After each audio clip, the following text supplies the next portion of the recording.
noches y gracias por acompañarnos en Telediario Estelar. Fabricio, ¿cómo estás? Hola María del Carmen, amigos televidentes, bienvenidos a esta nueva entrega informativa. Revisamos de inmediato los titulares.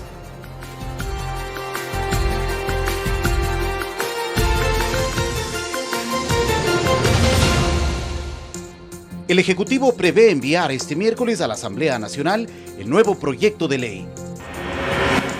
Autoridades aclaran que el Gobierno Nacional no pretende adelantar las elecciones generales.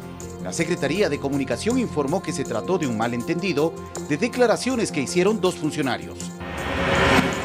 Reformar el examen Ser Bachiller es el objetivo del Ejecutivo.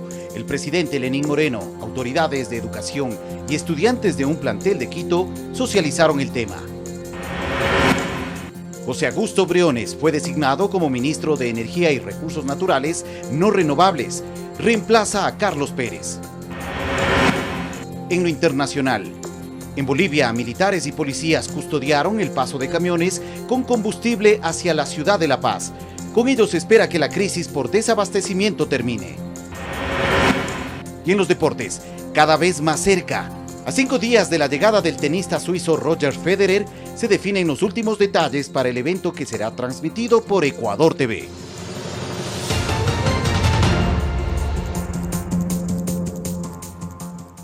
El Gobierno Nacional desmintió el supuesto interés de adelantar elecciones. A criterio del Poder Ejecutivo, se sacaron de contexto las declaraciones de dos funcionarios. La aclaración fue enfática y vino desde el secretario general de Comunicación Gabriel Arroba. El gobierno del presidente Lenín Moreno nunca ha analizado adelantar las elecciones generales que el país tiene determinadas para 2021. En ningún escenario el gobierno nacional ni siquiera ha analizado la posibilidad de un adelanto de elecciones. Según el funcionario de Estado, la información emitida tuvo como base declaraciones descontextualizadas de dos ministros, por lo cual consideran al tema como superado. Los ministros que hicieron estas declaraciones también han hecho sus aclaraciones. Se trata de los pronunciamientos del ahora exministro de Energía Carlos Pérez y del ministro de Ambiente Raúl Ledesma durante el encuentro anual de Minería y Petróleo. María Paula Romo, titular de la cartera de gobierno, conversó personalmente con Ledesma, quien le aclaró a dónde apuntaron sus declaraciones tras la decisión del legislativo de negar el proyecto de crecimiento económico. Él se refería a que se adelantaron las posturas electoreras en la Asamblea Nacional. No las elecciones, sino las posturas electorales. El ministro de Ambiente hizo lo propio este día en la ciudad de Guayaquil, recordando que es un tema jamás abordado dentro del gabinete y explica las razones. Este particular momento de sensibilidad política que existe en el Ecuador y ante lo corto del tiempo que tenemos con respecto al siguiente proceso electoral, no creo que siquiera valdría la pena pensar en aquello. Que por eso y más, un adelanto nunca ha estado en discusión, ni siquiera como posibilidad. A Alex Llanos, Medios Públicos. Y a través del decreto 935, el Ejecutivo aceptó las renuncias de los funcionarios Carlos Pérez, quien se desempeñaba como ministro de Energía y Recursos Naturales No Renovables, y de José Augusto Briones, quien ocupaba el cargo de secretario general de la Presidencia. Además, el jefe de Estado designó a José Augusto Briones como nuevo ministro de Energía y Recursos Naturales No Renovables y a la doctora Joana Pesantes como encargada de la Secretaría General de la Presidencia. Pesantes también se desempeña como secretaria general jurídica de la Presidencia.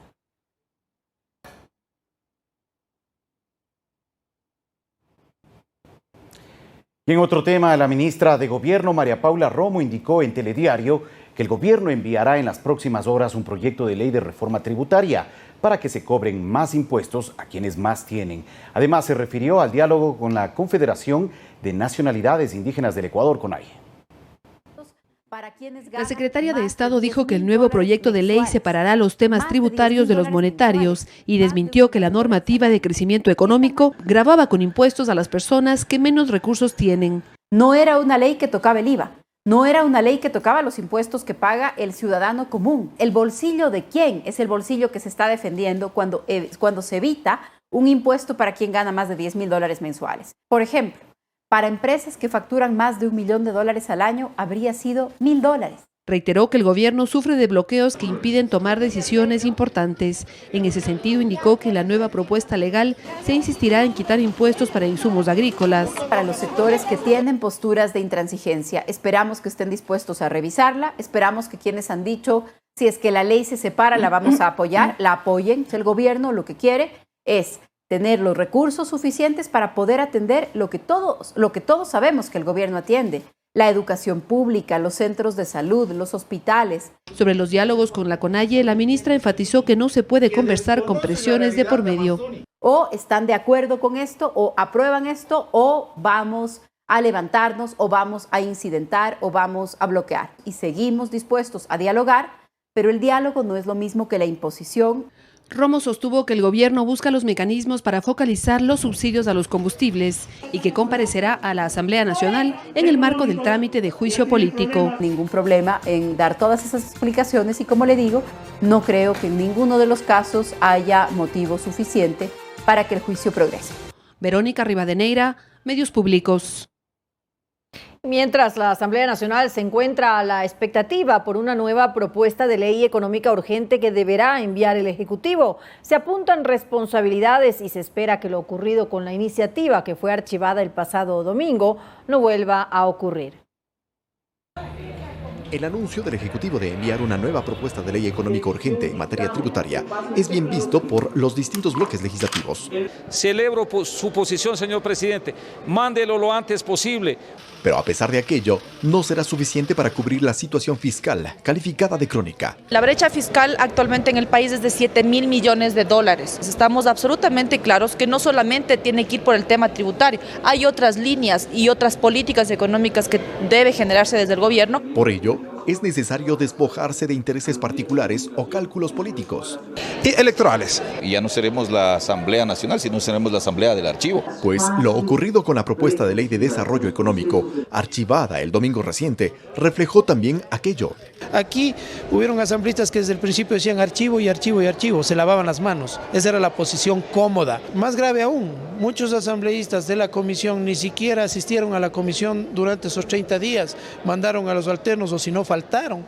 De ahí que se espera que el diálogo para llegar a consensos sea con las distintas fuerzas políticas del Parlamento. Le pedimos al vicepresidente de la República, que ha hecho público su deseo de reunirse con las bancadas representadas aquí en la Asamblea Nacional, que nosotros debemos estar en ese diálogo. Y en medio de la posibilidad de que sea tramitada por otra comisión ante los cuestionamientos por su manejo. Responsablemente para que le dé el tratamiento al nuevo proyecto que venga. Hasta entonces, se proponen alternativas que den paso a temas positivos de la anterior iniciativa y solventar necesidades como la de los estudiantes con deudas por créditos educativos. Que se active la condonación de intereses, demora, multas y gastos administrativos para aquellos que están en impago. Por ahora, la coincidencia en todos los sectores es que la propuesta tributaria apunte a que quienes más tienen, más paguen. Eduardo Córdoba, Medios Públicos. Y desde el Fondo Monetario Internacional se indicó que el organismo continuará trabajando con las autoridades ecuatorianas mientras avanza con las reformas económicas. El ministro de Finanzas, Richard Martínez, dijo que el gobierno está decidido a llevar adelante reformas tributarias y fiscales profundas. Luego del archivo de la Ley de Crecimiento Económico a través de un tuit, el vocero principal del FMI, Jerry Rice, se pronunció sobre Ecuador. Las autoridades continúan trabajando hacia reformas que fomenten un crecimiento más fuerte e inclusivo en beneficio de todos los ecuatorianos. El personal del FMI sigue estrechamente comprometido con las autoridades y continuará trabajando con el gobierno ecuatoriano mientras avancen las reformas económicas que propone. El ministro de Finanzas indicó que con el Fondo Monetario no hay condiciones, sino una carta de intención que asumió el país al firmar el acuerdo. De lo que considera que es lo correcto, de tener un esquema monetario que tenga pesos y contrapesos, de tener reglas de sostenibilidad fiscal de mediano y largo plazo y de tener un esquema tributario moderno que flexibilice muchísimo la capacidad de que los emprendedores puedan seguir construyendo su futuro, pero que también exige y demanda un grado de responsabilidad a aquellas personas que más tienen. El secretario de Estado reiteró que el país busca arreglar problemas estructurales, como el déficit crónico, a través de reformas profundas que están en marcha. Vamos por la reforma fiscal y tributaria porque creemos que es necesaria este momento. porque no podemos seguir financiándonos al 10, al 11%. Imagínense, con este riesgo país es prohibitivo el financiamiento, si logramos tener acceso a él. Pero los multilaterales prestan al 2,5%, al 3%, al 4%, con tasas, con plazos muy largos de 20, 25, 30 años y con periodos de gracia de 7 años. Verónica Rivadeneira, Medios Públicos. Y hasta el viernes, la Comisión de Desarrollo Económico de la Asamblea Nacional prevé tener listo el informe de la Proforma Presupuestaria 2020. Este martes continuaron con las comparecencias de sectores involucrados. El tratamiento de la proforma presupuestaria esta ocasión tiene una excepción, y es que la misma servirá para los próximos 2 años. Por ello, la responsabilidad de analizarla mesuradamente, afirmó el presidente de la Comisión de Desarrollo Económico, Esteban Albornoz. Vamos a tener una intensa agenda de comparecencias el día de mañana, muchos ministros, muchas instituciones, y jueves y viernes tenemos para debatir, es importante debatir una proforma presupuestaria, y el día viernes en la tarde estaremos aprobando el informe para que conozca el Pleno con relación a la proforma. Esta es la 5ª sesión convocada por la mesa asignada para su tratamiento. En la jornada compareció la superintendenta de bancos, Ruth Arregui, quien explicó que el Ministerio de Finanzas disminuyó su presupuesto en un 58%. Nos ha aprobado en el codificado apenas 20 millones. Entonces, esos 20 millones no se compadecen realmente con las necesidades que tiene la Superintendencia de Bancos. También acudieron los representantes de los jubilados y de estudiantes de la Escuela Politécnica Nacional, una de las 4 universidades a las que se recortó el presupuesto. Nosotros tenemos la reducción de 5.300.000 y un poquito más. ¿Cómo se ve afectado en los estudiantes? Desde las aulas, los docentes. Sin embargo, yo pienso que pudiera cumplir la norma constitucional, ya que en ese mismo criterio, en ese mismo sentido, se aprobó la proforma anterior. Aunque se trabaja a contrarreloj, hay legisladores que cuestionan la inasistencia de ministros del Frente Económico. El ministro de Hidrocarburos, Mipro, no vinieron. Una vez aprobado el informe, se remitirá al Pleno para su debate, que es una sola sesión y que deberá realizarse antes del 30 de noviembre. Olga Velasco, Medios Públicos. La Corporación Financiera Nacional abre una nueva línea de crédito. La propuesta Juntos está dirigida para las personas que trabajan, pero que también buscan crear un emprendimiento. Se trata del primer producto financiero para personas en relación de dependencia o que realicen actividades en el libre ejercicio profesional, que deseen emprender su propio negocio. El título les da el abogado, el doctor, el que da clases en una universidad. Sí, el que sirve como profesional, ese también puede acceder al crédito. Es grupal, no es a la persona. El que trabaje en empresas públicas, privadas, puede acceder. Eso sí, también solo para ecuatorianos. Entre los requisitos están tener una buena calificación de crédito y estabilidad en sus ingresos. Serán mínimo 2 y máximo 5 personas. Uno de ellos será administrador, figurando como deudor principal y receptor del financiamiento. El resto serán codeudores con responsabilidad compartida. El préstamo será desde $20.000 hasta $250.000, con una tasa de interés del 9.9% y gracia parcial de 6 meses. Al perfil de cada uno de los aplicantes y que asigne el cupo como tal. Lo que siempre procuramos, al menos en lo que ha sido la gestión del presidente Moreno, es robustecer la parte técnica, metodológica y digamos que informática de la decisión de los créditos. Estaría en 15 días hábiles la aprobación si todo entra a conformidad de acuerdo a lo que estipula en el procedimiento. El dinero podrá ser destinado para activo fijo o capital de trabajo, con el que se podrán adquirir bienes, muebles o inmuebles con fines productivos.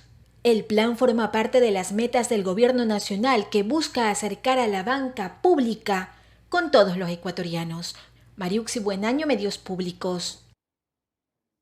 En la 10ª conferencia anual de ministros de Minería de las Américas que se desarrolla en Quito, el exsecretario de Estado Carlos Pérez destacó la cristalización de los proyectos a gran escala Fruta del Norte y Mirador que entraron en fase de producción, mientras sus homólogos aseguraron que la actividad minera es clave para la transición energética y la electromovilidad.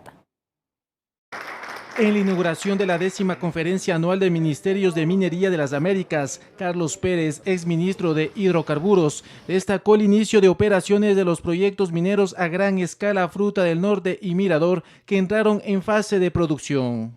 Es muy grato para mí ver que lo que se ha conseguido con Fruta del Norte, que dejó de ser un proyecto para convertirse en una realidad, incorpora importantes reservas de oro y plata al país. Se estima una producción de oro de 310.000 onzas por año de plata y 400.000 onzas de oro por año. Durante este encuentro que se realiza en la ciudad de Quito y que tiene el propósito de evaluar los avances y problemáticas que enfrenta este sector en la región, Carlos Pérez también subrayó la elaboración del mapa minero como una de las herramientas para proteger el medio ambiente. En este documento se definió las áreas que son aptas para minería y cuáles no lo son. Durante esta cita, los ministros de la región aseguraron que la actividad minera es clave para la transición energética y la electromovilidad. Poner una presión importante sobre minerales, particularmente litio, también cobre.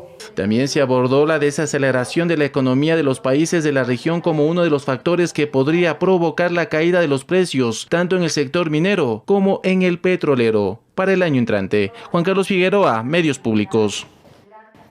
El ministro de Ambiente, Raúl Ledesma, participó en un conversatorio con estudiantes de la Escuela Superior Politécnica del Litoral sobre la importancia de la responsabilidad ambiental.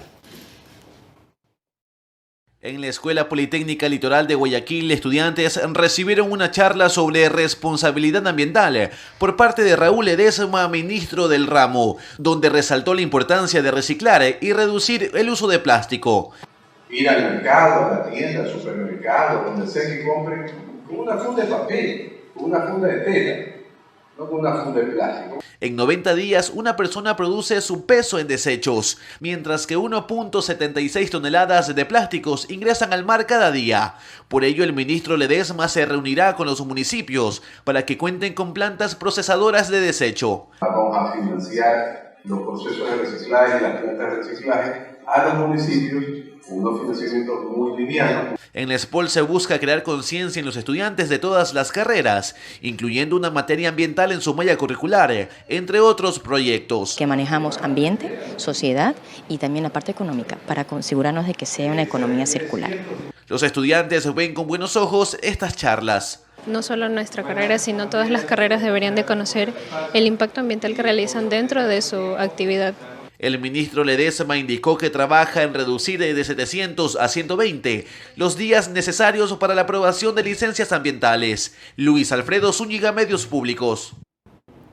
Los sectores sociales y campesinos de Tungurahua realizan propuestas para el diálogo nacional, en donde se destacan las oportunidades laborales para mejorar la economía del país.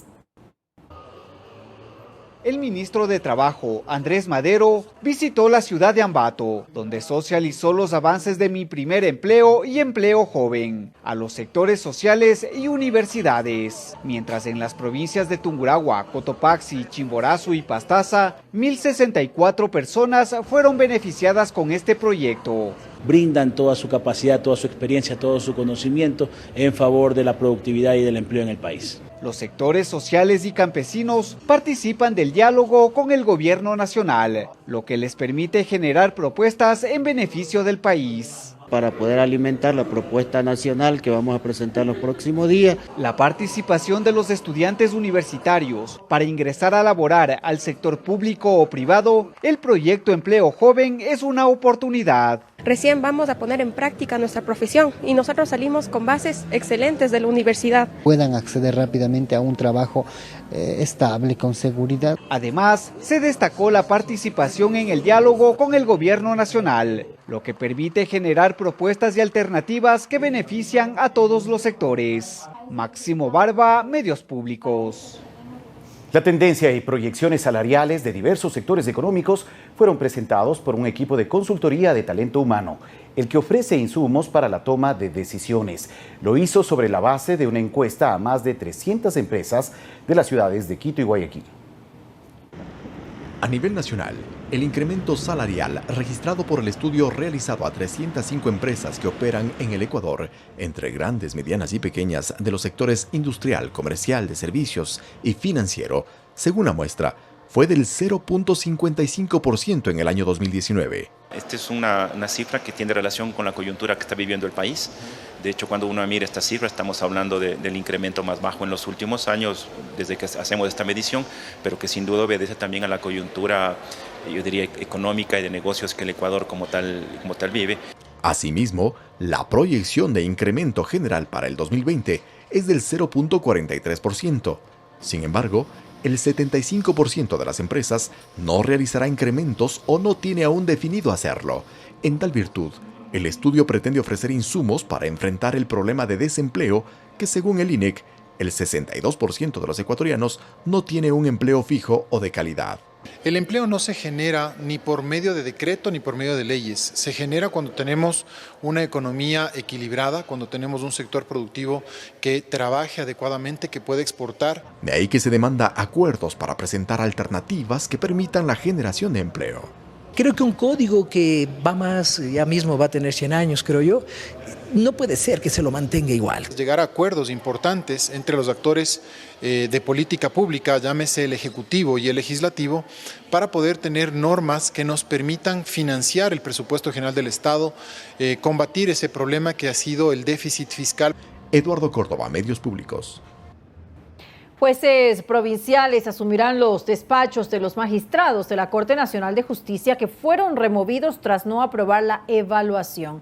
En un plazo máximo de 15 días serán seleccionados por el Consejo de la Judicatura.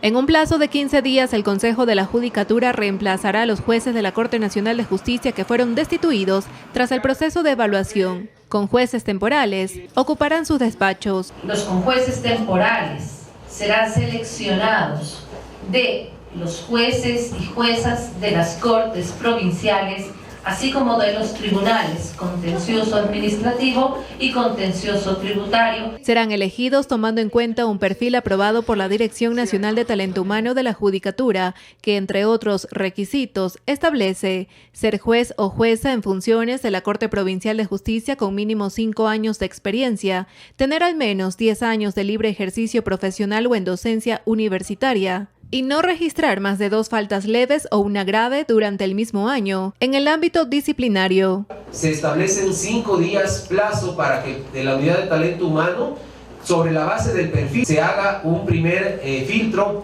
Una vez seleccionados en virtud del perfil, el Pleno del Consejo de la Judicatura, en el plazo de 10 días, realizar la selección definitiva. Las autoridades de la Judicatura garantizaron el normal desarrollo del trabajo de la Corte Nacional de Justicia, pese a la remoción de 23 de los 36 jueces. Y los 13 jueces tienen que ocupar los despachos y adelantar y avanzar con el trámite de los recursos que están pendientes. Jennifer Espinosa, Medios Públicos. 20 horas con 28 minutos. Esta noche en nuestro espacio de entrevistas nos acompaña la presidenta del Consejo de la Judicatura, la doctora María del Carmen Maldonado, con quien conversaremos en estos minutos sobre la evaluación de jueces y conjueces de la Corte Nacional de Justicia y también sobre el proceso de selección de los nuevos magistrados.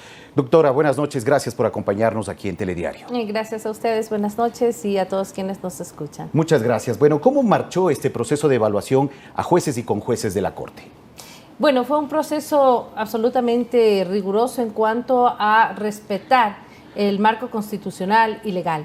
Y adicionalmente nosotros, en ejercicio de nuestras potestades, por supuesto, expedimos la normativa interna, reglamento, instructivo y otras resoluciones que nos han permitido, por ejemplo, integrar el comité de expertos que validó la metodología que hizo el Consejo de la Judicatura, así como el comité que constituyó un apoyo al Pleno del Consejo de la Judicatura y al equipo técnico para el proceso de evaluación. El proceso de evaluación contempló la revisión del trabajo, de la trayectoria, del aporte de 36 jueces y conjueces en total.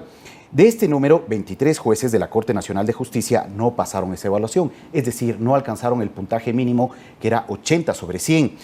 Y además, 7 jueces aprobaron este proceso de evaluación y también 6 conjueces lograron pasar esta evaluación. ¿Cómo se va a llenar ahora este proceso de vacantes, estas vacantes que han quedado, estas 23 vacantes que quedan con la desvinculación de los 23 jueces que no pasaron el proceso? Bueno, antes de indicar eso, quisiera referirme a la conformación, cómo debe ser la Corte. Por favor. Según la Constitución de la República, establece que deben ser 21 jueces y conjueces, es decir, también 21 conjueces. O sea, en total 42. Así es, lo que sucede es que nosotros tuvimos que evaluar los que se encontraban en funciones, y se encontraban en funciones 21 jueces y 15 conjueces. De allí el resultado que usted acaba de decir. Han superado el proceso los 7 jueces y 6 conjueces. ¿Cómo vamos a llenar esas vacantes? El Consejo de la Judicatura apuesta por la carrera judicial, apuesta por incorporar los mejores jueces y conjueces que se encuentran en este momento como jueces de cortes provinciales y en las materias contencioso administrativo y contencioso tributario, donde no tenemos esta instancia de corte provincial, quienes se encuentren y quienes sean los mejores jueces y conjueces en el Tribunal Distrital de lo Contencioso Administrativo y de lo Contencioso Tributario a nivel nacional. Es decir, estos jueces provinciales, a través de un proceso, de un concurso, de una evaluación, eventualmente podrían ocupar estas 23 vacantes que se están dejando en este momento. Así es. Lo que es importante indicar es que no va a ser una selección, sino absolutamente transparente, donde participen todos quienes cumplan los requisitos. ¿Qué requisitos? Los requisitos establecidos en la Constitución. Es decir, por supuesto, ser ecuatoriano, estar en goce de los derechos políticos, además tener título de tercer nivel y además haber ejercido con probidad notoria los 10 años de judicatura, docencia y libre ejercicio profesional. ¿Los 3 requisitos o cada uno puede ser opcional? 10 años de docencia, 10 años de libre ejercicio o 10 años de judicatura. Son de 10 años de ejercicio profesional, de los cuales los 5 tienen que ser como juez de las cortes provinciales o de tribunales distritales. ¿Cómo marcha ahora el proceso ya para llevar a cabo la designación de los próximos jueces? ¿Cuándo arrancará este proceso de evaluación? ¿Cuándo aspiran finalmente a designar a quienes ocuparán estas vacantes? Bueno, por ahora estamos designando jueces con jueces temporales. Con jueces temporales, esa es la figura. Los conjueces temporales entonces asumirán a su vez los despachos de los jueces o los despachos de los conjueces removidos. ¿Cuándo podrían asumir? Porque entendemos que hay varias causas que están dejando los funcionarios que se desvinculan de la función judicial. 7.000 causas en trámite, 4.000 sentencias por dictarse y 3.000 causas en fase de admisión. ¿Estos serían los procesos que tendrían que asumir los conjueces temporalmente? Sí, adicionalmente los conjueces temporales, pero también los que ya se encuentran en ejercicio. Porque hay que indicar que el día de ayer tuvimos una reunión con la con la presidenta de la Corte Nacional de Justicia y con ella acordamos ya el día de ayer. Ya se encargaron los despachos a los jueces y conjueces que permanecen en la Corte Nacional. Es decir, nosotros no estamos interrumpiendo el servicio de justicia, tampoco y mucho menos estamos deteniendo la marcha en la sustanciación de las causas. Se está dando trámite a las causas. Y además también este tiempo es muy necesario para hacer la validación de toda la información que se tiene, porque estamos haciendo el análisis comparativo entre la información física y la información en el sistema y haciendo las depuraciones respectivas para cuando vengan los conjueces temporales asignar ya de manera efectiva, real, veraz, verificada las causas y los expedientes. ¿En qué tiempo máximo ya estarían los definitivos? Máximo 15 días. 15 días. El pasado 23 de octubre se admitió a trámite una demanda de inconstitucionalidad presentada por varios de los jueces que finalmente cuestionan este proceso de evaluación que se llevó a cabo por parte del Consejo de la Judicatura a su labor. Hoy ese tema se está tratando. ¿Qué es lo que se espera desde el Consejo de la Judicatura frente a esa demanda de inconstitucionalidad que se ha presentado al proceso? En efecto, como usted manifiesta, hemos recibido una acción de inconstitucionalidad puesta por el presidente de una asociación de magistrados y jueces. No son específicamente algunos jueces, es este presidente de una asociación de magistrados y jueces. Que cuestiona el proceso. Cuestiona el proceso y quien auspicia esto y quien patrocina es el estudio jurídico Ollarte Quintana. Ellos están demandando la inconstitucionalidad. Definitivamente la posición del Consejo de la Judicatura es que no hay posibilidad alguna de que esta acción de inconstitucionalidad que se ha presentado tenga una acogida por parte de la Corte Constitucional por una sola razón. ¿Cuál? Porque nosotros hemos desarrollado todo nuestro marco regulatorio en virtud, a su vez, del marco constitucional y legal. La acción de inconstitucionalidad es justamente para identificar una incompatibilidad normativa entre los reglamentos y la Constitución, hecho que no va a haber, y que adicionalmente la acción se encuentra indebidamente planteada, puesto que compara el reglamento con la ley, desnaturalizando así la acción de constitucionalidad. Desde su punto de vista, entonces, no habría posibilidad alguna de que este proceso de evaluación tenga marcha atrás. De ninguna manera. Los resultados, al menos, de este proceso. De ninguna manera. Además, la Corte Constitucional ya negó la acción, estas medidas cautelares con las que se quisieron suspender el proceso. Y adicionalmente entendemos que todo el efecto de haber alguna inconstitucionalidad no podría ser en contra de este proceso que ya ha terminado.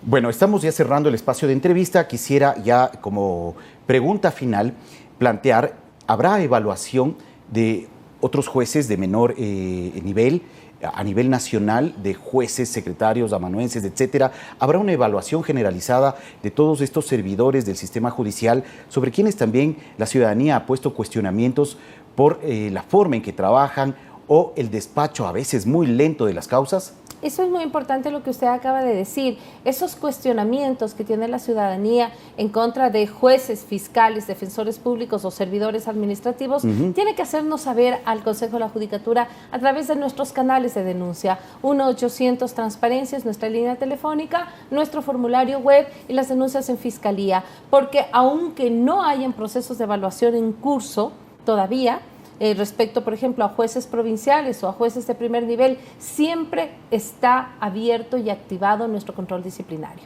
Siempre hay la posibilidad de que nos hagan saber. De acuerdo, muchas gracias. Gracias, Presidenta, por su tiempo. Gracias a ustedes. Agradecemos a la Presidenta del Consejo de la Judicatura, María del Carmen Maldonado, por ofrecernos información ampliada sobre este proceso de evaluación que se llevó a cabo a jueces y conjueces del país. 20:37.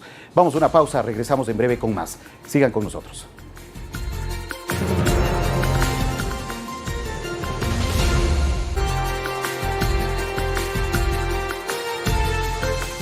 El examen Ser Bachiller equivaldrá al 60% de la calificación necesaria para ingresar a la universidad. Esta y otras reformas implementadas a esta evaluación fueron analizadas durante una actividad del presidente Lenín Moreno en el Colegio Técnico Nacional Alangasí, al suroriente de la ciudad de Quito.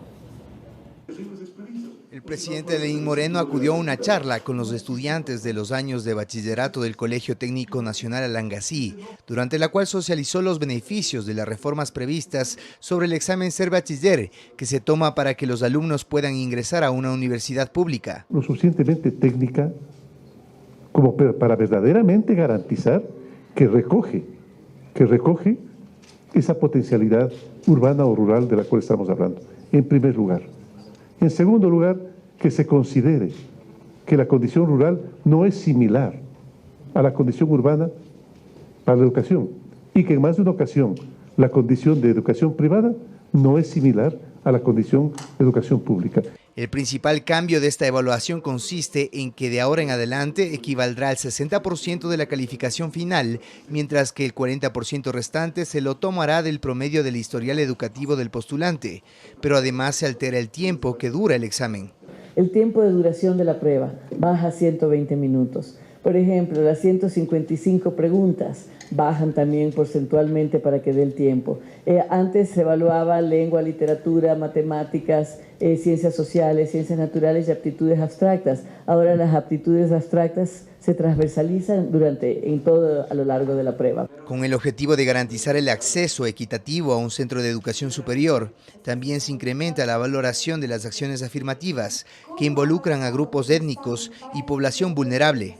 Por ejemplo, cuestiones de pobreza, de territorialidad, de que padezcan enfermedades catastróficas, que tengan discapacidades. Agregamos el tema de pueblos y nacionalidades para que haya mayor acceso para nuestros hermanos de pueblos y nacionalidades. Y se decidió asignar, en vez de 35 puntos, 45 puntos para acción afirmativa. Se prevé que en el próximo Ser Bachiller que rendirán los estudiantes del régimen Costa se realice una prueba piloto con un formato que incorpore la educación intercultural bilingüe. César García, Medios Públicos. Y al cumplirse 30 años de la Convención sobre los Derechos del Niño, el Fondo de las Naciones Unidas para la Infancia, UNICEF, recomienda a Ecuador actualizar el Código de la Niñez e implementar un sistema de protección especializada para niños, niñas y adolescentes. Este 20 de noviembre se cumplen 30 años desde que se suscribió el Convenio sobre los Derechos del Niño, un instrumento que ha permitido velar por el interés superior de la niñez a nivel mundial. Y en Ecuador, estos avances no son la excepción. Ha habido muchos avances en el plano normativo, ha habido cambios sociales también, no está permitido el castigo corporal en las escuelas. Otro avance destacado por la UNICEF es la educación obligatoria para niños entre 5 y 17 años. Sin embargo, este organismo considera que aún quedan desafíos. Por ejemplo, actualizar el Código de la Niñez que data de 2003, pero además recomienda a Ecuador implementar un sistema integral especializado y descentralizado para niños, niñas y adolescentes. Nosotros queremos que haya un ente rector, queremos que ese ente rector tenga un presupuesto y queremos que ese ente rector pueda coordinar todas las respuestas del Estado de los diferentes ministerios. Las declaraciones fueron vertidas este lunes en el lanzamiento de la campaña Aquí por Ti, que busca hacer un llamado al Estado y a la sociedad civil a defender los derechos de los niños. Daniel Betancur es uno de los cantautores ecuatorianos que embandera esta causa.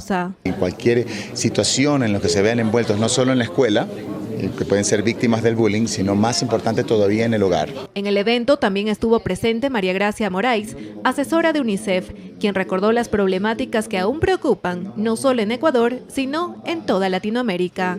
Que tiene que ver con desnutrición, violencia, embarazo adolescente. De ahí que hizo un llamado a que el Estado ecuatoriano debe garantizar y orientar los recursos financieros públicos para contrarrestar estos problemas. Jennifer Espinosa, Medios Públicos. El gobernador de la provincia de Los Ríos, Camilo Salinas, emitió una orden de captura en contra del ex docente que grabó con un celular por debajo de la falda las partes íntimas de varias de sus alumnas en una entidad educativa en Quevedo. La denuncia fue presentada esta mañana y se investigan casos de otras posibles víctimas. La Fiscalía General del Estado inició una investigación previa y el Ministerio de Educación separó al profesor de sus filas tras divulgarse el caso en las redes sociales.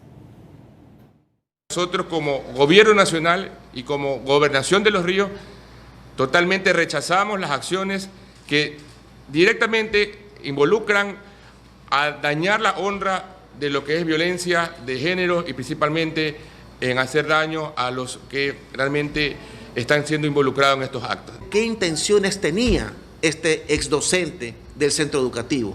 Si era para un consumo personal, para satisfacer sus depravados deseos morbosos de observar a una menor de edad, o quizás con fines comerciales. 107,000 personas accedieron a un empleo fijo gracias a la red Socioempleo del Ministerio de Trabajo. La empresa de Medios Públicos firmó un convenio interinstitucional con esta cartera de Estado para la publicación en pantalla de la oferta laboral. Desde este martes, Ecuador TV publicará en sus diversos programas en pantalla la Bolsa de Empleo, como una opción para quienes buscan una oportunidad laboral en nuestro país. El gerente de Medios Públicos, Luis Velarde, y el ministro de Trabajo, Andrés Madero, firmaron este martes en Quito un convenio de cooperación interinstitucional para la publicación de la oferta laboral de la red Socioempleo. Actualmente el Ministerio del Trabajo tiene convenio con 22,000 empresas, de ellas un 75% son privadas y un 25% son públicas. Desde la gestión del presidente Lenín Moreno ya se han vinculado casi 107,000 ecuatorianos a esta red Socioempleo con un empleo pleno, generando así lo que ha dispuesto el presidente, la productividad del país, nuevos empleos y mayor riqueza para todos los ecuatorianos. La red Socioempleo permite vincular a las personas que tienen un perfil profesional con las plazas de empleo vigentes. Parte de la dinamización de la economía, esperamos que los ecuatorianos puedan beneficiarse de las diferentes opciones de empleo y que las instituciones y empresas encuentren el personal calificado. En el país hay 23 puntos fijos en donde la ciudadanía puede acceder y conocer las opciones de trabajo. también accediendo a la página web www.socioempleo.gov.es. El Ministerio del Trabajo cuenta con los programas Mi Primer Empleo, así como Empleo Joven, que permite a quienes recién empiezan en el campo laboral hacerlo con condiciones dignas y seguras. María Elena Vaca, Medios Públicos. Ecuador TV, en cooperación con la Red Socioempleo del Ministerio de Trabajo, presentan las ofertas laborales del día. Cuenca, oferta 30-18-82-019. Prevendedores Cuenca. Bachiller, mínimo 1 año. Venta de productos de consumo masivo. 098-41-67-690. Lucía-tonón@trabajo.gov.es.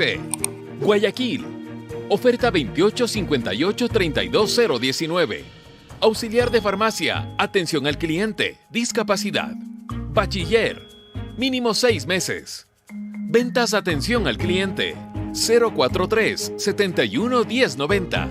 Jacqueline-Pérez@trabajo.gov.es. Machala, oferta 28-75-62-019. Asesores comerciales. Secundaria, no requerida. Atención al cliente, 072-92-0547. Yesenia-Vilela@trabajo.gov.es. Quito, oferta 28-90-92-019. Atención al cliente, polifuncional. Bachiller, no requerida. Atención al cliente, 022-230262. Ana-Chávez@trabajo.gov.es. Manta, oferta 29-15-72-019. Asesor comercial. Técnico superior. 1 a 3 años. Manejo de utilitarios. 099-8446-759. Beatriz-Pino@trabajo.gov.es.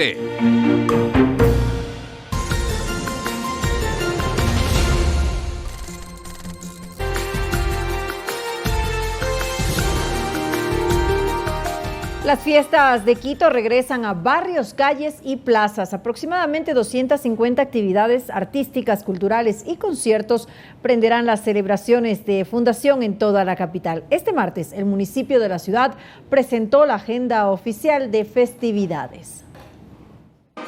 El tradicional ponchero. ¡Que viva Quito! ¡Salud! Y el siempre alegre baile del chuya quiteño, amenizado por personajes como los Chagras y la Torera, engalanaron la presentación de una nueva edición de las fiestas de Quito. Este martes las autoridades del municipio capitalino destacaron el regreso de las fiestas a los barrios. Recuperemos el orgullo de ser quiteños, recuperemos la quiteñidad. La hermandad de los quiteños y no quiteños también, ¿no? Para cumplir este objetivo, el municipio ha organizado un total de 250 eventos en todos los barrios de la capital, entre actividades culturales, artísticas y grandes conciertos, con la presentación de artistas nacionales e internacionales como el vallenatero Luis Mateus y Cristian Castro. Más o menos serán 600 artistas ecuatorianos, o más de 500 por lo menos, que están teniendo trabajo en estas fiestas de Quito, aparte de los artistas internacionales que ya pronto van a conocer. La agenda para festejar a la Carita de Dios inicia este 23 de noviembre en la Plaza de San Francisco, en donde se realizará la Minga de la Quiteñidad. El pregón de las fiestas se encenderá en la Plaza de San Francisco el 29 de noviembre a las 19 horas, con la quema de la tradicional chamisa. El encendido del fuego y la caminata y corrida de los chasquis. El grupo de chasquis correrán de aquí a 15 barrios. Como es habitual, el viernes 6 de diciembre se realizará la sesión solemne. Ese día viernes es feriado para los habitantes de la capital. Si usted quiere conocer la programación organizada en los diferentes barrios, usted puede visitar la página web www.quitocultura.com. Juan Carlos Figueroa, Medios Públicos. Y cerca de $2 millones destinó el Gobierno Nacional para la realización del Festival Internacional de Artes Vivas de Loja 2019. El próximo año, China será el invitado de honor para este festival.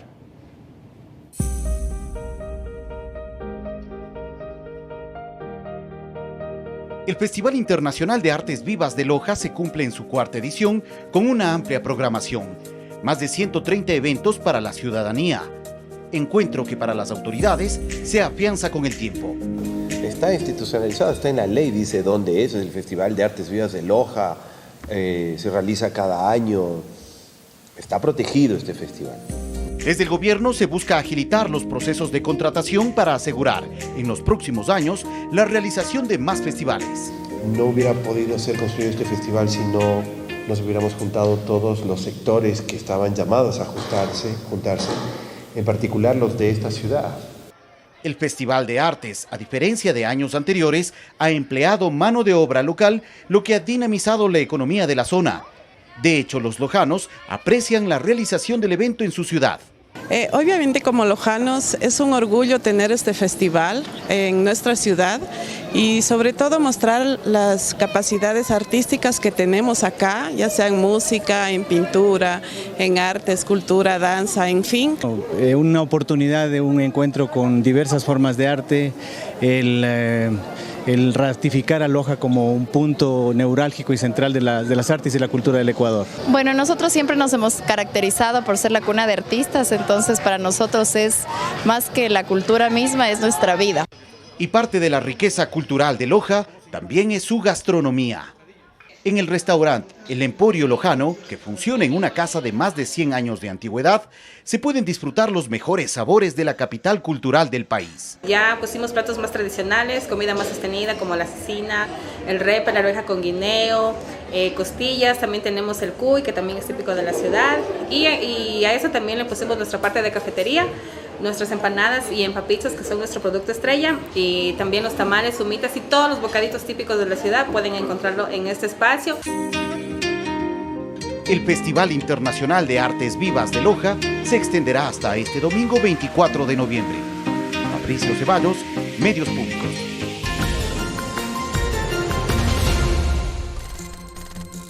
¿Necesitas publicar tu aviso judicial y no sabes dónde?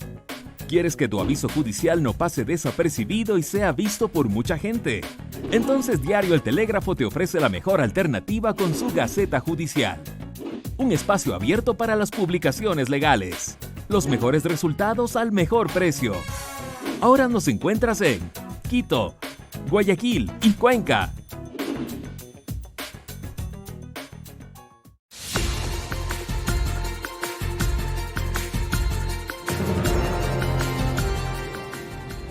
Colombia cierra sus fronteras más de 2 días por marchas anunciadas para el próximo 21 de noviembre. La medida rige desde las 0 horas de este miércoles 20 de noviembre.